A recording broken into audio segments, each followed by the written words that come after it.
ತುಮಕೂರು ಹತ್ರ ಇರುವಂತಹ ಊರು ಕೆರೆ ಎಲ್ಲಿದ್ದೀನಿ.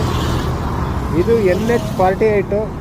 ಈ ಬ್ರಿಡ್ಜ್ ನೋಡ್ತಿದ್ದೀರಲ್ಲ ನೀವು, ಇದು ತುಮಕೂರು ಹಾಗೆ ಚಿತ್ರದುರ್ಗ ದಾವಣಗೆರೆಯ ಹೊಸ ರೈಲ್ವೆ ಕಾಮಗಾರಿ ಆಗ್ತಿದೆಯಲ್ಲ, ಆ ಒಂದು ಹೊಸ ರೈಲ್ವೆ ಮಾರ್ಗ ಏನಿದೆ ಅದಕ್ಕೆ ಸ್ಟೀಲ್ ಬ್ರಿಡ್ಜ್ ಹಾಕಿದ್ದಾರೆ ನೋಡಿ. ಈ ಹೈವೇಗೆ ಸ್ಟೀಲ್ ಬ್ರಿಡ್ಜ್ ಹಾಕಿದ್ದಾರೆ ನೋಡಿ. ಇದು ನ್ಯಾಷನಲ್ ಹೈವೇ 48, ಇದು ಬೆಂಗಳೂರು ಪುಣೆ ಹೈವೇ ನೋಡಿ. ಆ ಕಡೆ ಎಲ್ಲ ಕನ್ಸ್ಟ್ರಕ್ಷನ್ನು ಕಂಪ್ಲೀಟ್ ಆಗಿದೆ.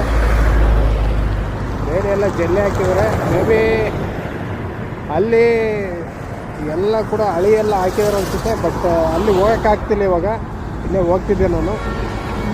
ನೆಕ್ಸ್ಟು ಇಲ್ಲಿಗೆ ಬಂದಾಗ ಎಲ್ಲದೂ ಈ ಒಂದು ಕಾಮಗಾರಿಯ ಒಂದು ವಿಡಿಯೋನ ಮಾಡಿ ಹಾಕ್ತೀವಿ. ಓಕೆ, ಇಷ್ಟು ಇವತ್ತಿನ ಮಾಹಿತಿ. ಟೇಕ್ ಕೇರ್, ಬಾಯ್.